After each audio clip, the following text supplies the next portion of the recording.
Hello guys, my name is Cindy Martinez and I'm joining you today as international analysis to examine a turning point in corporate Middle East history, the fall of Bashar al-Assad regime in Syria.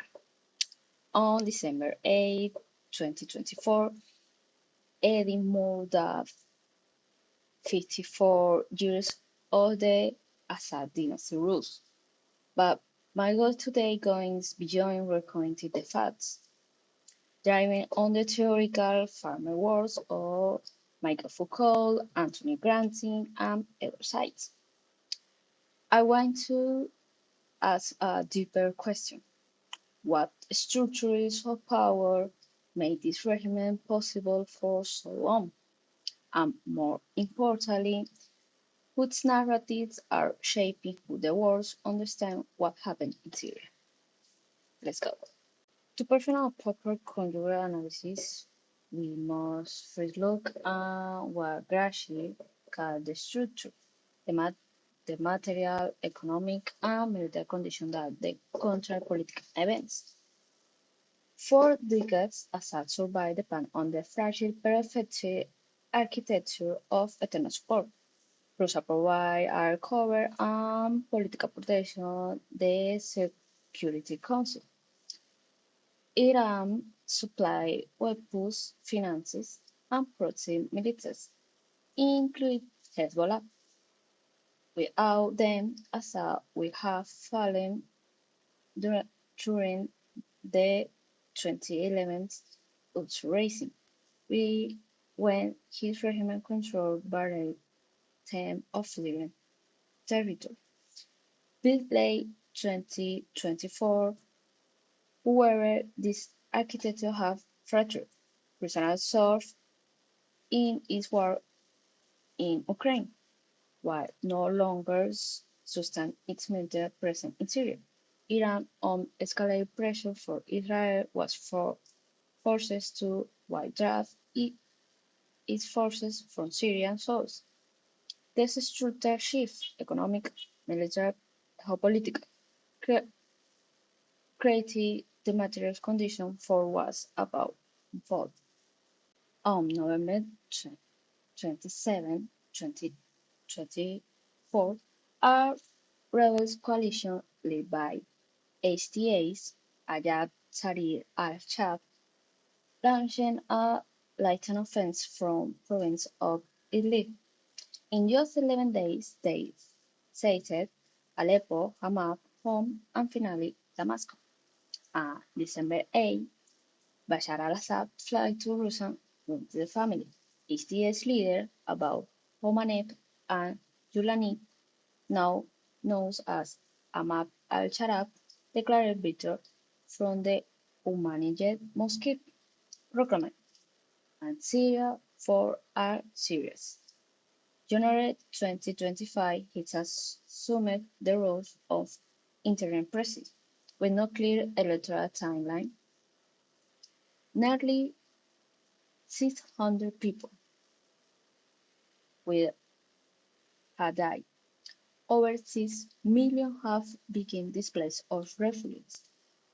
On one of the most devastating civil wars of the 21st century have perished and the matter closed, but now transition have only just begun. Brexit teaches us what the most non-stop economic and military factors. The superstructure, ideology, culture, religion, the media, state institution is equally important in sustaining and reproducing power relations. The Assad regime that no government only through military force is governed through hegemony and complex system in which the Ba'ath Party, religions, institutions, schools, and the media work together to manufacture concepts, justify authoritarian rules, and suppress dissent. When Syria processed painfully in 2011, the regime framed the terrorists and for agents, and discursive strategy designed to delegitimate the opposition and maintain ideological control over the pollution. This is exactly what Foucault means when he argues that discussion is never neutral. It's always an effect of power.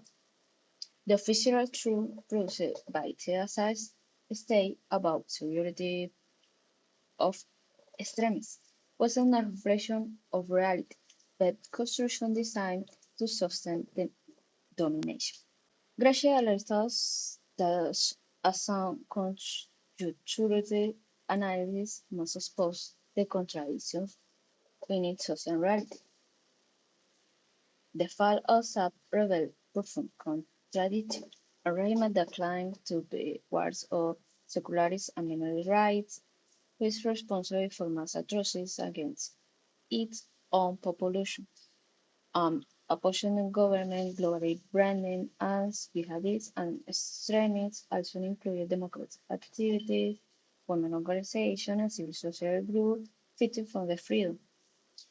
This contradiction resists simplest narratives. It's also a contradiction that the very powers, Russia and Iran, Western states, who shaping serious conflict for decades, are now competent to defend its post-conflict future. The aggression instead is clear. Thus, who control the narrative also control the direction of the political change.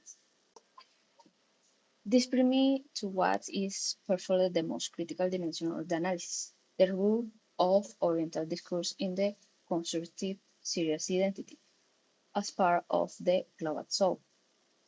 Edward Said, demonstrated who the West bold and system representation of Oriental as rationalistic, uncivilized, and incapable of self-government. This framework did not disappear; it continued to be reproduced. The evidence is critical.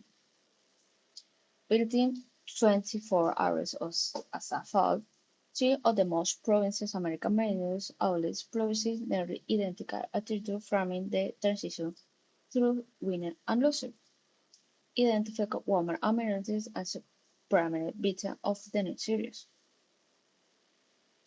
And BBC journalists asking Syrian news president whether his country will become a caliphate or another Afghanistan.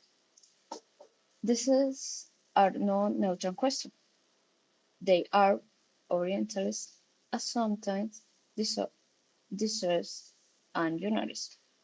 The presumptions that Arab society are structuring capacity of democracy that inside is inherently incompatible with freedom and what they with most servers and guardian on civilization vowels in global south. As a whole, argued discourse doesn't describe reality. It's producing it by shaping international policy, restriction the political imagination, and the legitimation such as agents before it even begins. The fall of the Assad regime is not the end of the Syrian stories. It's the beginning of the most complex chapter. Um, the way the stories is told merits immortal. Syria deserves an analysis that honor its complicity, and the global south deserves a war in which its political procession not prejudiced through the lens of Orientals. Thank you.